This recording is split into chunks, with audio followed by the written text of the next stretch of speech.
everyone, I'm Captain Logan, and welcome back to the lightning fast and ready for anything Comic Vault. Today we're going to take a look at a series that came out 5 years ago now, or I should say a story arc that I keep thinking of as a miniseries, but it actually isn't, and that's actually kind of important to the way this was published, and we'll talk about that here in a little bit. But this is Sonic Genesis. This was a 4-issue story arc that was published in 2011 in the Archie Sonic comic, and like I said, I always think of this as a miniseries, but it was actually Sonic number 226 up through 229, and it factors into the main story of this book that has a very long ongoing continuity that has stuck around since the very beginning, and this is and has never been renumbered.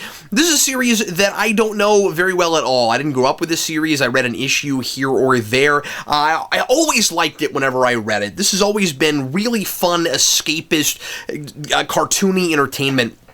And every time I sit down and read one, I turn into a kid again, and it's so much fun. It's a wonderful reprieve from heavier things that you might read, your regular adult comics. I think this is a thing that if you're a Sonic fan, you oughta, and like Jason's been, my son has been reading some of the recent issues, and I haven't gotten to them, but it's still just flipping through them. It looks like the quality, at least of the art and stuff, is the same, and that it does remain, of course, the same kind of thing. It's a wonderful thing for even adults, I think, to use as kind of a reprieve from your regular, heavier adult comics, and, you know, if you happen to be a Sonic fan. So,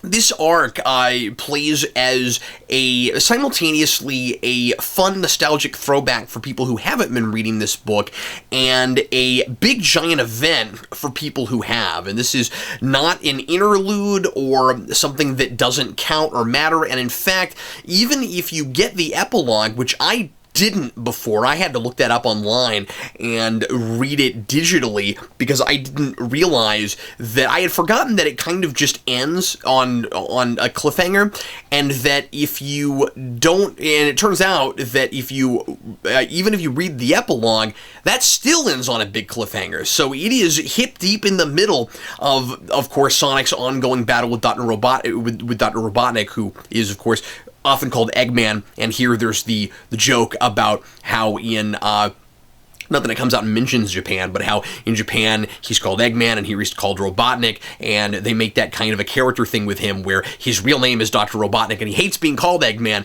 But I kind of suspect that this series probably does this a lot, and I don't know that for sure, and feel free, if you know this series really well, to inform me and enlighten me about things like that, because I just don't know. But it sure feels like this just ongoing battle forever and ever, and there probably are a whole lot of, and obviously it's an ongoing battle. It's a very cartoony. Sonic has an arch nemesis who is almost always, if not always, the villain of the piece, and it's set up as a traditional comic book superhero kind of thing where you have this ongoing struggle that will go on forever so that we can keep telling these serialized stories for as long as we want to tell them ad nauseum.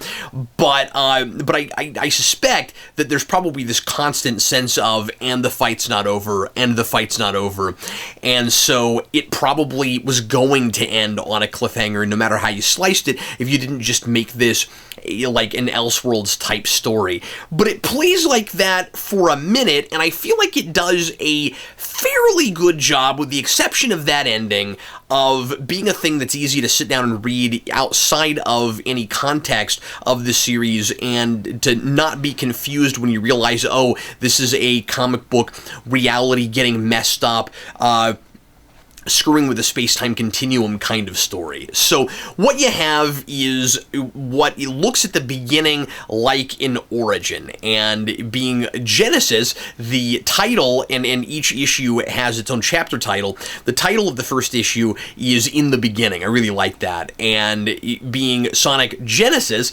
it, of course, goes through levels of the Sonic games, at least the first two, and finds a way to create story and drama inside of those stages and using those as the landscapes, which is, of course, kind of the reason to read this if you're not already a fan of this book, but you like the Sonic games. But it plays like an origin story, but it's a false origin. And it turns out, we discover, after Sonic has re-met all of his friends, and it's of course the group, the supporting cast from the early Sonic comics and from the cartoon shows. And I forget if this is the main cast from Sonic Underground or from the other Sonic show, but the Underground is mentioned here. We have kind of a sense that it's a throwback to all that stuff. And but I forget, like, I can't remember if Sally was in both of those shows. I haven't watched those in a long time, and Underground I never watched when I was a kid. I discovered that later and did not realize that there were two simultaneously run Sonic shows, one a little bit more serious than the other one. But anyway, so you have Antoine, and you have and you have Boomer, and you have Sally, and initially it feels like the beginning of Sonic's story, and he's just now meeting these people for the first time, and he's figuring out what Robotnik is trying to accomplish, and he is fighting robots and discovering that they have woodland creatures inside of them, and you have, of course, that kind of vague eco message in the background, like you always have with Sonic, and it's really fun. You're just reading the games as story, and then suddenly, as often happens in a thing like this, our characters start to, when we have a reality gets remade kind of story. It's very Yesterday's Enterprise. You have our characters beginning to remember things from their past life, and they keep like Sonic remembers what some of the Batniks are called, and he doesn't know where that information came from. They remember things about each other. Everything feels eerily familiar. And it turns out that Robotnik's big plan, we figured this out about midway through the story, is he wants to recreate reality. He wants to reboot it, and he uses that word. I love that. He wants to reboot reality as the world of the Genesis games, so that he can take over much more easily and have the same plan that he basically had in the Genesis games, where he turns everything into machinery and he controls all of it. And I think this is a really creative idea that you would do a reboot, and kind of even a somewhat of a parody, or at least kind of a satire of reboots in this, but rebooting to the thing that started all of it in the first place. That's a really fun idea, and I liked that a lot. As far as characterization and stuff goes, it's all pretty typical stuff and exactly what you would expect for Sonic, but is kind of what it has to be, because it's these characters meeting for the first time, and they have all of the same silly cartoony idiosyncrasies and character traits and relationships and dynamics. And so Sonic and Sally are immediately enamored with each other, but they have somewhat of a love triangle with Antoine, and there's kind of an attempt at making at least Sonic and Antoine start to appreciate each other more as the story goes along. It's certainly a little bit superficial, but I like that it's there. These of course aren't the most fleshed out three-dimensional characters, but they don't have to be. It's kind of a cartoony thing, so I certainly appreciate that it's not that the characterizations and those dynamics aren't just nothing.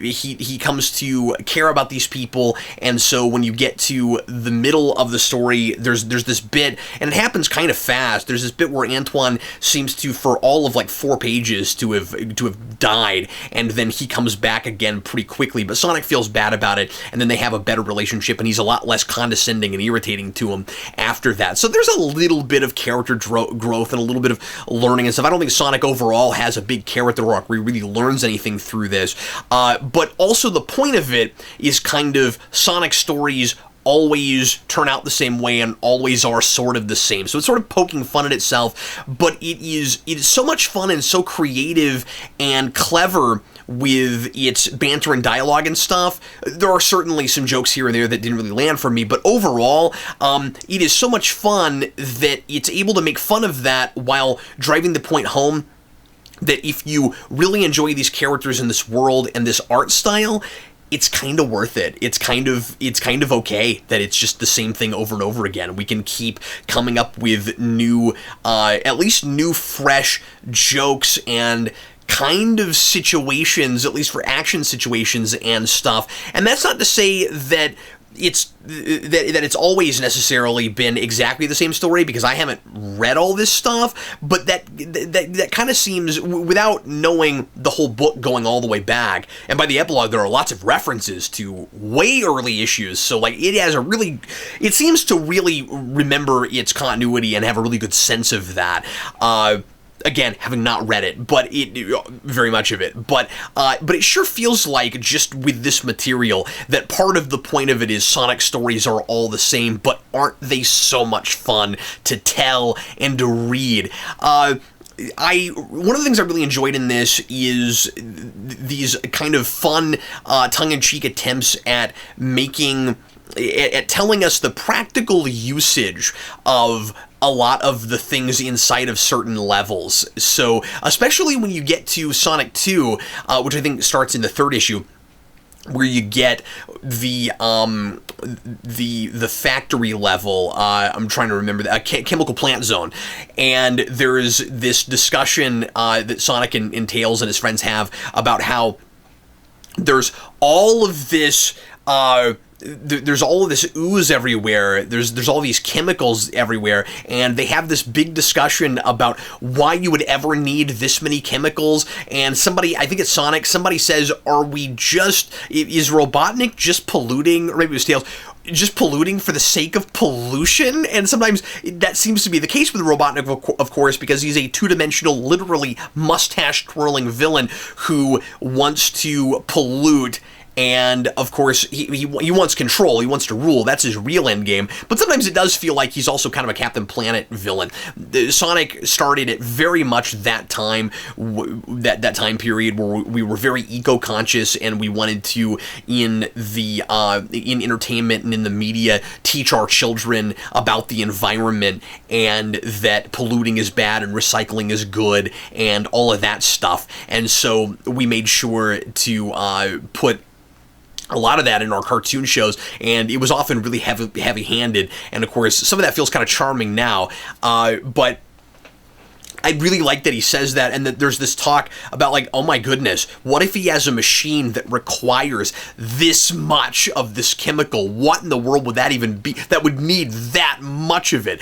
So that kind of stuff was a lot of fun. I like some of the poking fun at what the implications of certain things that Sonic does in levels if there was actually a story context. So when we're in the first level of the original Sonic game, Green Hill Zone, we get to the boss, and the boss this time is Snively, I think that's his name, in the same contraption that Robotnik has at the end of that first level with the big ball, and Sonic beats him. And then after that, because it just wouldn't have made sense for it to be Robotnik there. So I like how some of those bits are kind of retooled a little bit, but are still in the same order that they were in that game. We skip levels. We don't do every level, but a lot of them, I think, 4 or 5 are there. But anyway, so right after that, Sonic jumps on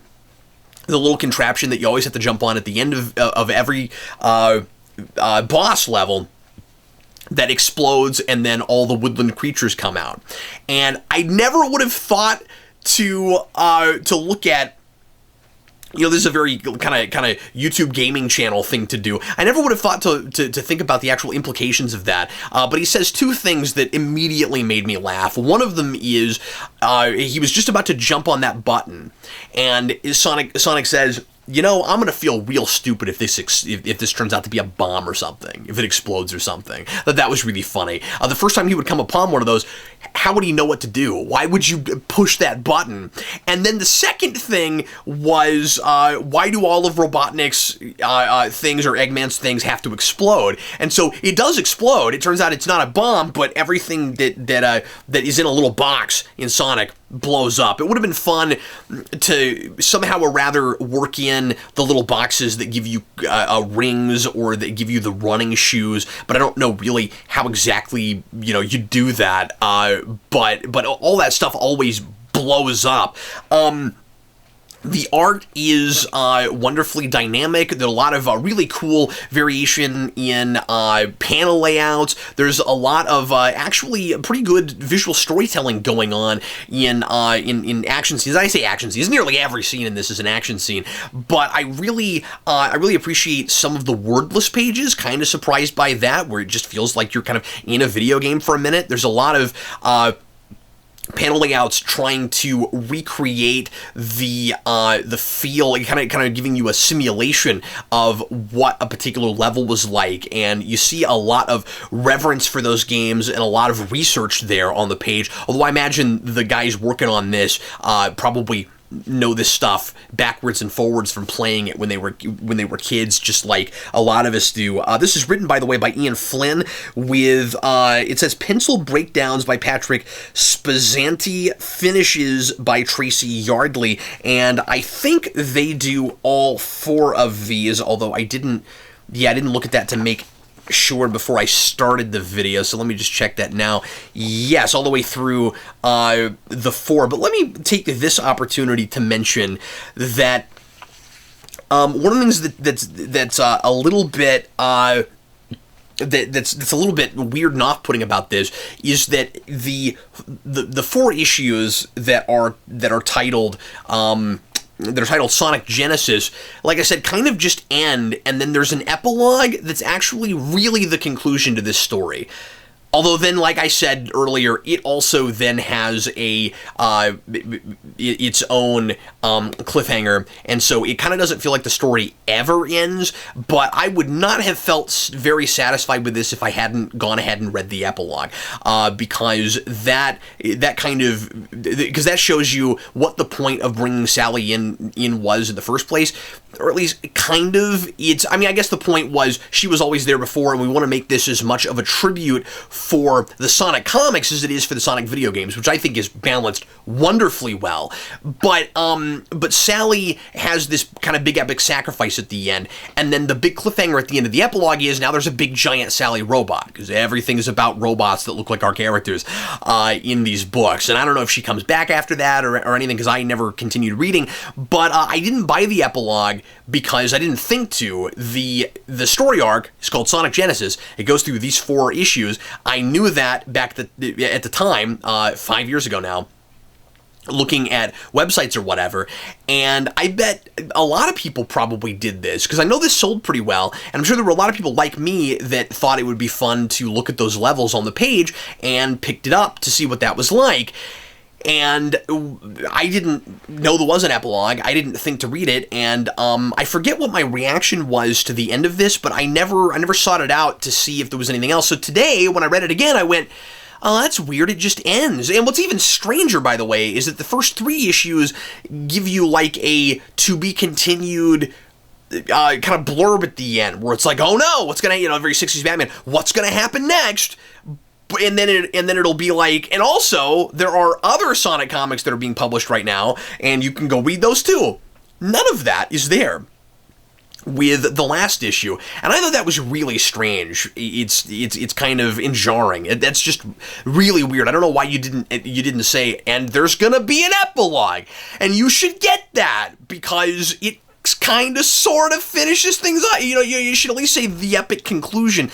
It doesn't do that, and so I would never have thought to read that, and I'm kind of glad that I did. That issue looks a lot different. It's a lot less throwbacky to the art in the video games, so it's a little bit more detailed.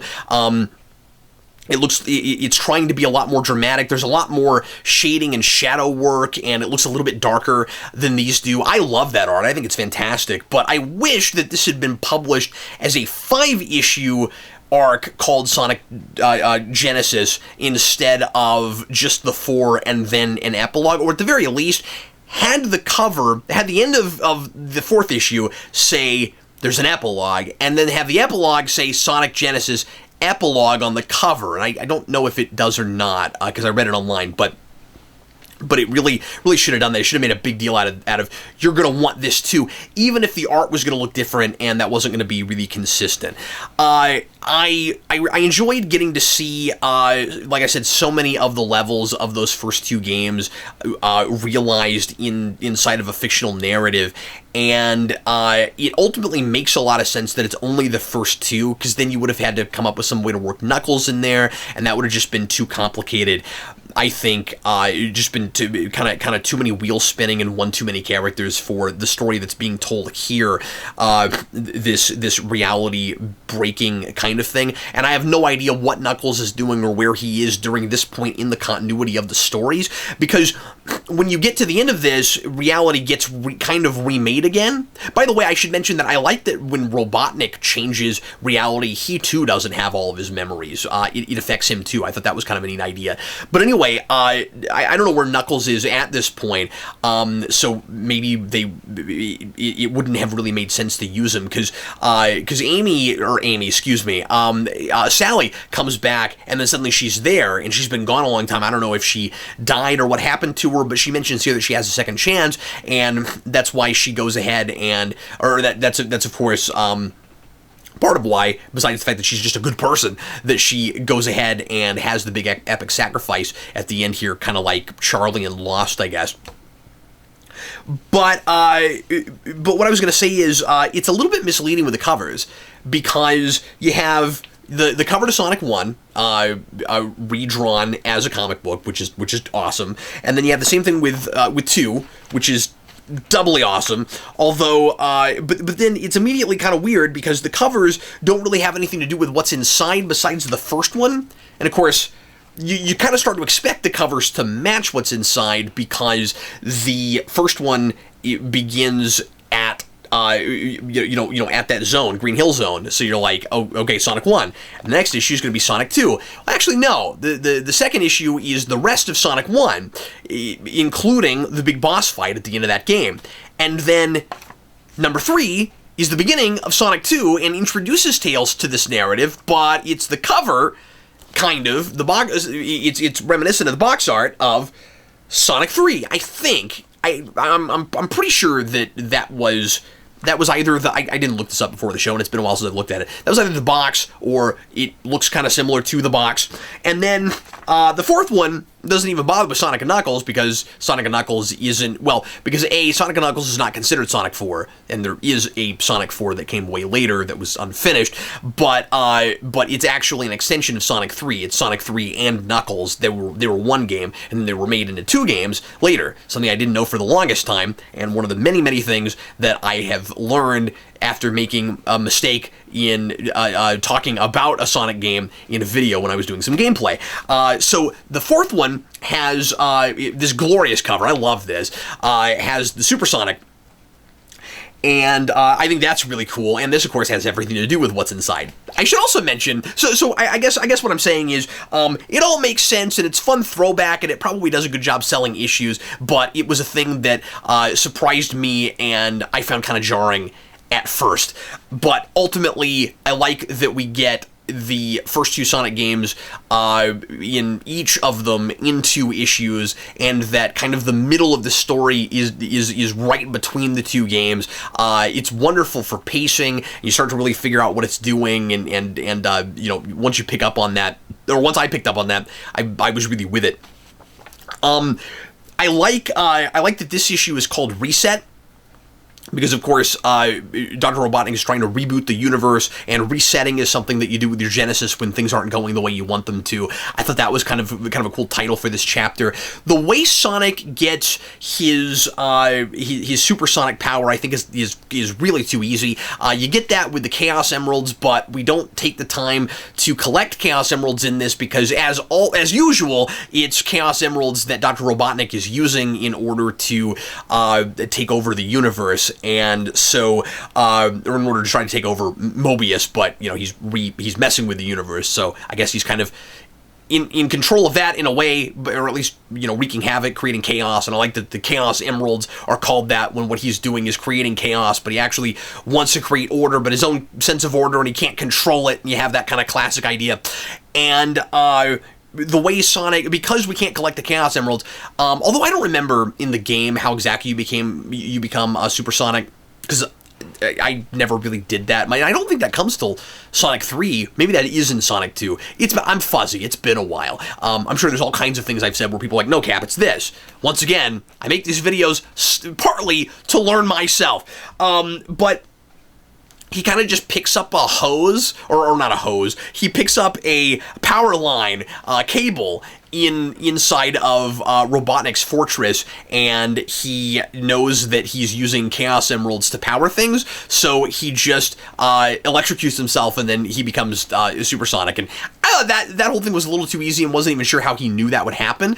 But then again, he's starting to remember all these things from his past life, and maybe that's how it's happened before. I don't know. I found this wonderfully satisfying as a Sonic fan. A lot of, like I said, really fun throwback stuff, and wonderful to tickle, wonderful thing to tickle my nostalgia bones. But it's not only that. There is some story here, as much as as good as what I've read of this book ever is, and I enjoyed it for both of those things, and was really impressed that I wasn't lost, even though it's a reality is being reformed from what we usually know, and it's not from what I usually know, because this is much closer to what I kind of know about Sonic, and I'm really looking forward to. And by the way, I meant to mention this is the beginning of the video, but this is really the main reason that I'm doing this now. We're in the 25th anniversary this year of Sonic. This was put out for the 20th, and we have the Sonic Mega Drive one-shot coming out pretty soon. So it'll be interesting to see how that's handled,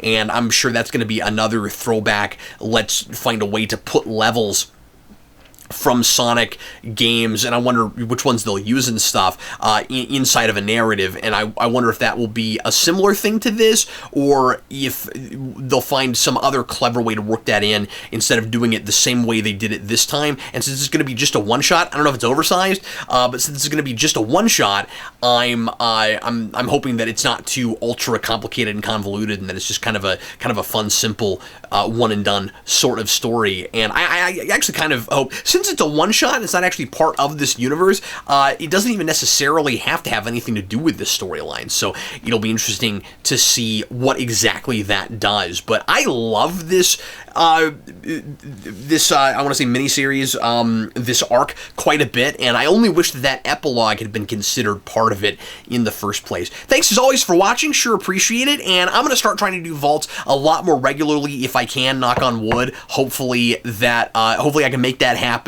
But I miss them. I miss talking about comic books. I miss doing this off-the-cuff stuff. And so I will be back with you again very shortly with some more comic vaults. And now, for the first time that it has ever made this much sense, here comes the old outro song for Comic Book Late Night. Enjoy. Thanks for watching.